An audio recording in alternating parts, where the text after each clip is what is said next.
हमारी heroine Agnes का भाई जो कि क्राउन प्रिंस था वो कहता है एग्नेस तो बहुत ज़्यादा एक्स्ट्रावर्जेंट है और वो हमारे लिए बहुत ज़्यादा खतरा है, इसलिए मैं उम्मीद कर रहा था कि उसकी जल्दी से शादी हो जाए। लेकिन एम्पायर के प्राउड लोग कभी भी फॉरेन कंट्री से किसी से भी उसकी शादी नहीं होने देंगे, इसलिए मैंने सोचा था कि उसके लिए इस एम्पायर में कोई ढूंढूं और सबसे सूटेबल कैंडिडेट था रेमंड स्पेंसर। लेकिन रेमंड स्पेंसर वो तो मेरा क्लोज फ्रेंड है, फिर भी वो उसको पसंद नहीं करता और रेमंड कहता है तुम्हें ये अलाउ नहीं करना चाहिए, इसकी वजह से रॉयल फैमिली के ऑनर पे दाग पड़ जाएगा।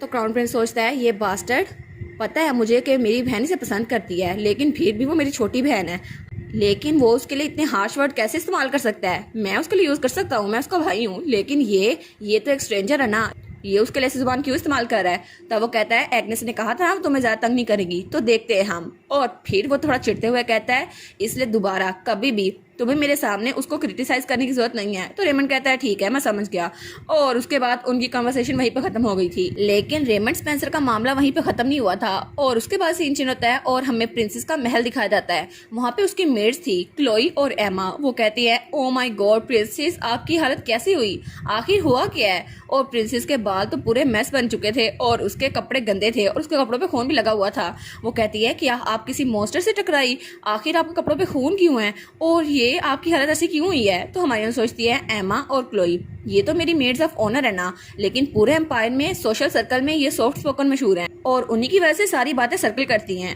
और वो सोचती है अगर ऐसा है तो फिर मैं इनको यूज कर सकती हूँ। वो कहती है बस कुछ ज्यादा नहीं, बड़े एक्सीडेंट में नहीं मैं फंसी थी, लेकिन लॉर्ड ग्रे उन्होंने मेरी जान बचा ली। तो वो दोनों मेड्स कहती हैं क्या। तो हमारी सोचती है बस मेरा यही चांस है काइलो की रेपुटेशन को ठीक करने का। तो वो दोनों कहती हैं क्या मतलब काइलो ग्रे, आपका मतलब है वो आदमी। तो हमारी कहती है हाँ बिल्कुल। तो उसकी मेड्स कहती है क्या ये उसकी गलती नहीं थी कि उसने आपको वहाँ पे भेजा था जहाँ पे मॉन्स्टर था, फिर तो सारी गलती उसकी हुई ना। तो हमारी सोचती है मैंने तो उसकी रेपुटेशन को इंक्रीज करना था, ये डिक्रीज कैसे होती जा रही है। तो उसकी मेट कहती है नहीं आपका मतलब है कि उसने आपको जानबूझ के वहां पे भेजा जहां पे मॉन्स्टर था और फिर आपको बचाने के लिए आ गया, आखिर वो अच्छा कैसे सकता है। और वैसे भी थोड़ी देर पहले मैं उसके पास से गुजरी थी और जब उसने मुझे देखा तो उसने मुझे हेलो तक नहीं कहा और मुझे घूर के चला गया। तो दूसरी मेट भी कहती है जी बिल्कुल प्रिंसेस, जो ऐसा दिखता हो आप उस पर ट्रस्ट नहीं कर सकती। तो हमारी सोचती है आखिर ये सारी चीजें ऐसे कैसे हो गई, काइलो तो इमेच्योर है, लेकिन काइलो का एक्सप्रेशन वो तो स्टार्ट से ही ऐसे थे, अब मैं इनको क्या समझाऊं, मेरा प्लान तो बिल्कुल खराब हो गया। तो वो उनसे कहती है नहीं नहीं तुम लोग को गलत फहमी हुई है, वो दिल का बहुत अच्छा है, उसने मेरी जान बचाई थी। और तब उसकी मेट कहती है लेकिन हमने सुना था कि आप लॉर्ड रेमंड स्पेंसर के साथ वापस आई हैं। तो हमारी सोचती है ओ नो एक काम तो रह ही गया। तो वो उनसे कहती है प्लीज दोबारा लॉर्ड स्पेंसर का नाम मेरे सामने कभी ना लेना। तो वो कहती हैं क्या, लेकिन क्यों, क्या आपके और लॉर्ड स्पेंसर के दरमियान कुछ हुआ है, प्लीज हमें बताएं ना प्रिंसेस।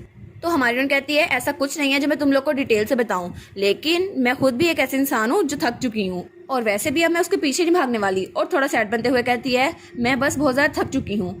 तो वो सोचती है अब से तो मैं एक ब्रोकन हार्ट ब्रोकन वुमन की तरह मशहूर होंगी जो बहुत ज्यादा थक गई है किसी आदमी के पीछे भागते भागते। तो उठते हुए कहती है मुझे रेस्ट करना है और मेरे कपड़ों पे खून लगा हुआ है, तो मुझे लगता है कि मुझे आराम भी करने की जरूरत है, तो मैं अब जा रही हूँ, तुम लोग भी यहाँ से जाओ। वो कहती है जी जी हम जा रही हैं। और उसके बाद वो कहती है प्लीज आप आराम कीजिएगा। और जब वो वहां से निकल जाती हैं तो हमारी सोचती है बस यही हुआ मेरा काम, अब तो ये सारे अल्फाज फैलेंगे और मेरा प्लान कामयाब हो जाएगा। ठीक है ये सारी रूमर्स फैलाओ, मुझे यही चाहिए था। लेकिन वैसा हुआ नहीं जैसा एग्नेस ने एक्सपेक्ट किया था। तो उसकी मेट्स बातें करती हैं आखिर हुआ क्या होगा, वो तो हर वक्त उनके बारे में बातें करती रहती थी और कितनी बार उन्होंने इन्हें रिजेक्ट किया है, लेकिन प्रिंसेस कभी नहीं थकती थी। लेकिन अभी क्या हुआ। तो दूसरी मेट कहती है तुम्हें पता है ना कि लोग प्रिंसेस को किस तरह ट्रीट करते हैं, और वो तो बहुत ज्यादा बुरी हैं, हमें भी बहुत ज्यादा बुरी तरीके से ट्रीट करती थी, लेकिन कभी भी उनकी वजह से कभी भी हमें कोई नुकसान नहीं पहुंचा और हमें कितने ज्यादा फायदे मिलते हैं और इस पैलेस में हम अपनी लाइफ को एंजॉय करते हैं। और इसके अलावा प्रिंसेस ने लॉर्ड स्पेंसर को भी तो कई चीजें भेजी हैं। तो उनमें से एक मेट कहती है तुम्हारा कहने का मतलब है कि लॉर्ड स्पेंसर उन्हें कुछ कहा होगा। तो दूसरी कहती है नो वे, क्या उन्होंने उनके साथ बदतमीजी की, उन्होंने उन्हें गालियां दी। तो वो कहती है क्या ऐसा हो सकता है, और वो तो इमेजिन भी करने लग जाती है। तो दूसरी कहती है नहीं नहीं लॉर्ड स्पेंसर ऐसा कभी नहीं कर सकते। वो कहती है लेकिन सोचो तो सही एक बार, लॉर्ड स्पेंसर ने कितनी बार उनको रिजेक्ट किया, लेकिन प्रिंसेस कभी भी इतनी हार्ट ब्रोकन और डिप्रेस नहीं थी, लेकिन आज तो उन्होंने कहा दोबारा मेरे सामने उसकी बात ना करना। क्या सच में लॉर्ड स्पेंसर ने उनके साथ बदतमीजी की है। वो कहती है हाँ हो सकता है, और वैसे भी प्रिंसेस इतनी जरा हर्ट हो गई है और वो तो उनका नाम भी नहीं सुनना चाहती, मुझे लगता है ऐसा ही हुआ होगा। और उन लोगों की वजह से सोशल सर्कल में ये बात फैल गई थी और सब लोग उनके बारे में बात कर रहे थे। तो दो लड़कियां आपस में बात कर रही थी। आखिर वो एक जेंटलमैन होते हुए ऐसा कैसे कर सकता है? पता नहीं उन्होंने क्यों जानबूझ के प्रिंसेस की बेइज्जती की। तो फिर से कहीं और बात हो रही थी। उन्होंने कहा था कि वो किसी और से शादी कर लेंगे लेकिन प्रिंसेस से शादी नहीं करेंगे, चाहे वो कोई डेंडर भी क्यों ना हो। लेकिन स्पेंसर, उसको तो पता ही नहीं था और सब लोग उसको देख के बातें बनाई जा रहे थे। देखो लॉर्ड स्पेंसर आ रहे हैं, लेकिन उन तो प्रिंसेस की बेइज्जती की है फिर भी ऐसे घूम रहे हैं। और इस वजह से ये बातें हर कहीं तक पहुंच गई और ये बात तो महल तक भी पहुंच गई थी और हमारी हीरोइन के डैड यानी कि एम्पर तक भी। तो एम्पर तो बहुत ज़्यादा गुस्से में आ गया था। वो कहता है उस डेव स्पेंसर फैमिली की हिम्मत कैसे हुई मेरी बेटी को हर्ट करने की। और ये बात जब उसके कानों में पहुंची थी वो बहुत ज़्यादा गुस्से में आ गया था। वो कहता है उसकी हिम्मत कैसे हुई, वो बदतमीज। तो उसका बटलर कहता है काम डाउन योर मैजेस्टी, मुझे लगता है कि ये रूमर्स अनक्लियर है, शायद किसी ने जानबूझ के फैलाई हैं। तो मैजेस्टी तो उसकी बात नहीं सुनता। वो कहता है स्पेंसर फैमिली, ये सारी की सारी गलती उस बाप और बेटे की है, वो लोग तो बहुत ज़्यादा बदतमीज है। स्पेंसर फैमिली तो 4 बड़ी ड्यूकल फैमिलीज में से एक है और वो तो बहुत ज़्यादा वेल्दी है, इसलिए उनमें कोई भी फॉल्ट ढूंढने से नहीं मिलती। लेकिन मुझे तो ड्यूक स्पेंसर बहुत ज़्यादा नापसंद है शुरू से ही। और तब हमें ड्यूक स्पेंसर दिखा रहता है जो कि रेमंड का फादर था। वो कहता है क्योंकि वो आदमी, वो तो एम्प्रेस का फर्स्ट लव था, एम्प्रेस यानी कि एग्नेस की माँ का, और वो भी एग्नेस की तरह बहुत ज़्यादा खूबसूरत थी। और तब वो कहता है वो आदमी, वो तो हमारी शादी में भी आ गया उसको रोकने के लिए कि वो मुझसे शादी ना करे, लेकिन अच्छा हुआ एम्प्रेस ने मुझसे शादी कर ली और उसने उसकी बात नहीं सुनी। लेकिन मैं तो अपने बच्चों को नहीं समझा सकता था, वो तो उसके बेटे के साथ अच्छे से रहते हैं। वो कहते हैं हम लोग तो उसके साथ दोस्त हैं। और एग्नेस तो उसके प्यार में पड़ गई और मेरी प्यारी बेटी, अगर वो उसकी डॉटर इन लॉ बन जाती तो मैं कभी खुद को माफ नहीं कर पाता। नहीं नहीं नहीं, मैं कभी भी ऐसा कुछ नहीं होने दूंगा, चाहे मुझे कुछ भी करना पड़े।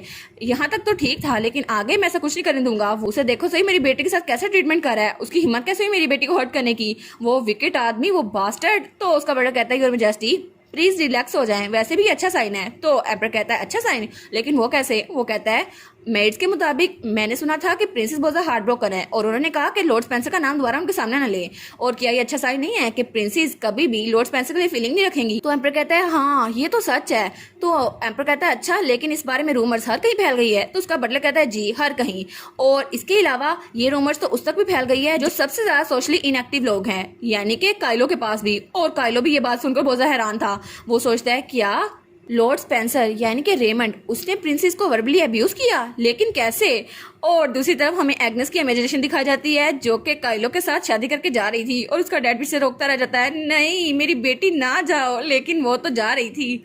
हमें काइलो दिखाया जाता है जो कि ट्रेनिंग ग्राउंड में ट्रेनिंग कर रहा था और उसको बहुत ज़्यादा पसीना आया हुआ था। वो सोचता है सर स्पेंसर है ना, रेमंड वो तो बहुत ज़रा वेल्दी फैमिली से है और उसको हर चीज़ मिली हुई है और मैंने कभी भी उस आदमी को शुरू से पसंद नहीं किया था।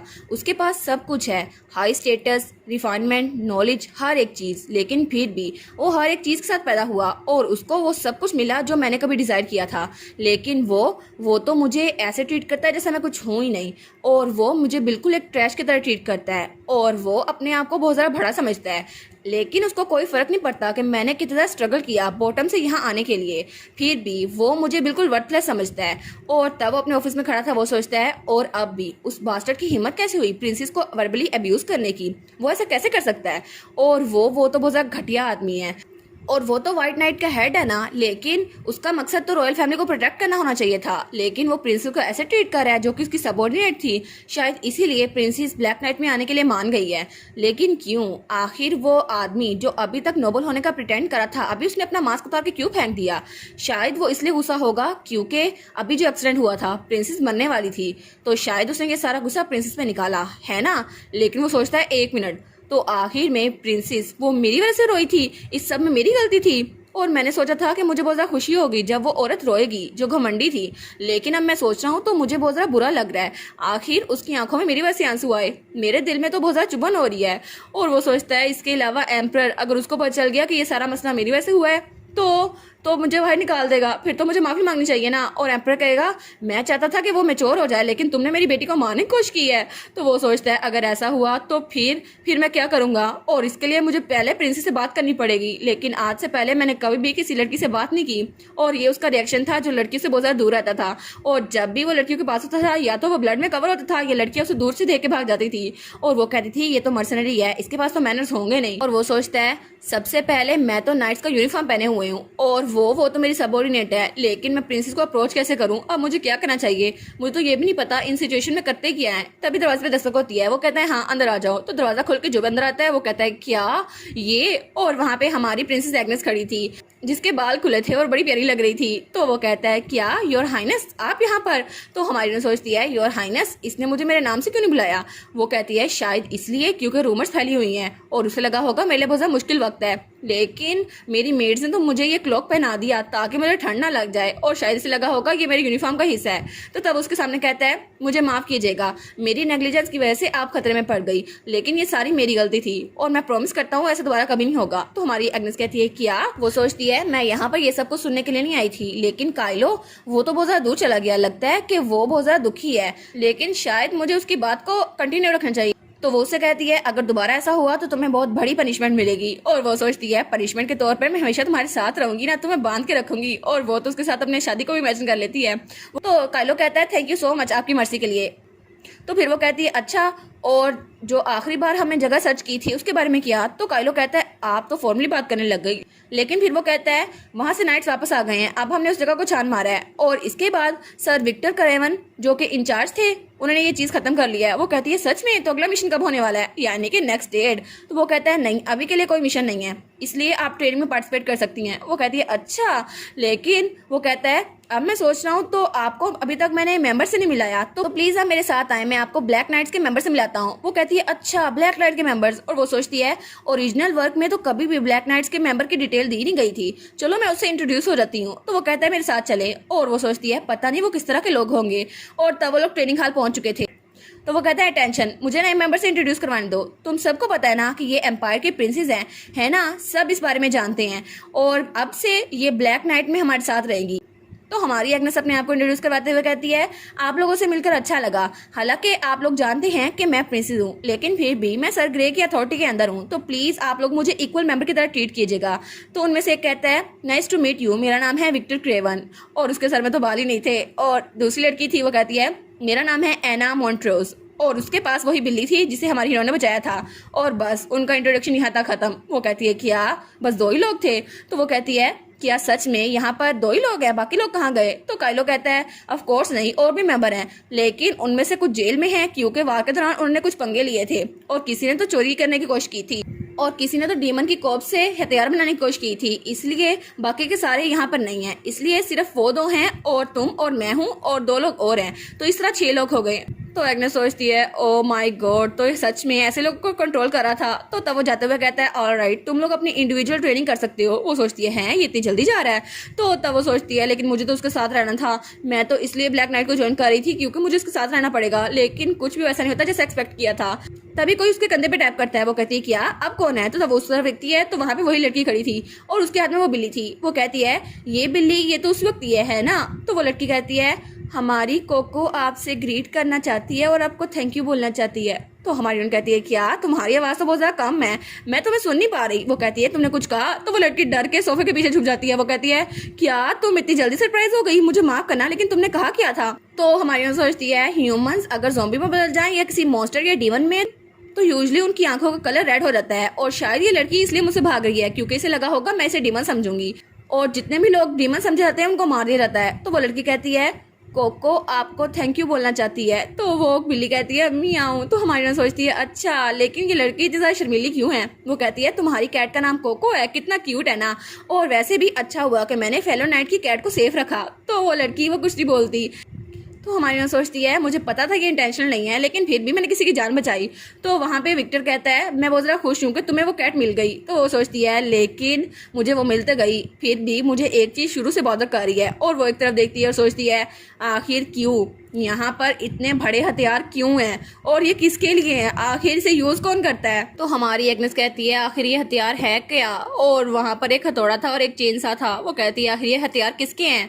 तो विक्टर वो एक हथियार बताते हुए कहता है ये हथौड़ा ये तो मेरा वेपन है, इसको मैं यूज़ करता हूँ। तो हमारी एग्नेस कहती है अच्छा, और उसके साथ जो है वो किसका है? तो वहाँ से वो लड़की वो वहाँ जाते हुए कहती है वो मेरा हथियार है। और वो कहती है ज़रा गौर से देखो सही, इसमें मैंने बहुत ज़्यादा मॉडिफिकेशन की है, मैं तुम्हें दिखाऊँ ये कैसे काम करता है? तो हमारी कहती है नहीं नहीं मुझे नहीं जानना, लेकिन उसको बताती है। वो कहती है इसमें 5 लेयर्स हैं ब्लेड की और इसके ऊपर मैंने मॉन्स्टर का पॉइजन भी छिड़का हुआ है ताकि ये काम कर जाए और इसकी वजह से मैं मॉन्स्टर की बोन्स को एक सेट के अंदर अगर उखाड़ सकती हूँ। और वो तो बहुत ज़्यादा खुश हो गई थी ये कहते हुए, लेकिन हमारी सोचती है आखिर ये अचानक मुझे क्यों बताने लग गई? तो वो कहती है अच्छा मुझे भी एक हथियार चाहिए, तो क्या मैं वो ले सकती हूँ, मुझे वो कहाँ से मिलेगा। और हमारी सोचती है पहली बार मुझे नाइट से डर महसूस हो रहा है, ये इतने ज़रा हथियार लेके फिरते हैं। तो वो कहते हैं अच्छा तुम वेपन फैक्ट्री में जाओगी ना, वहाँ क्राफ्टमैन तुम्हें मिल जाएगा, तो क्या हम तुम्हारे साथ चलें। वो कहती है हाँ हाँ, अगर तुम लोग मेरे साथ चलोगे तो बहुत ज़्यादा अच्छा होगा। और उसके बाद वो लोग वहाँ से निकल गए थे।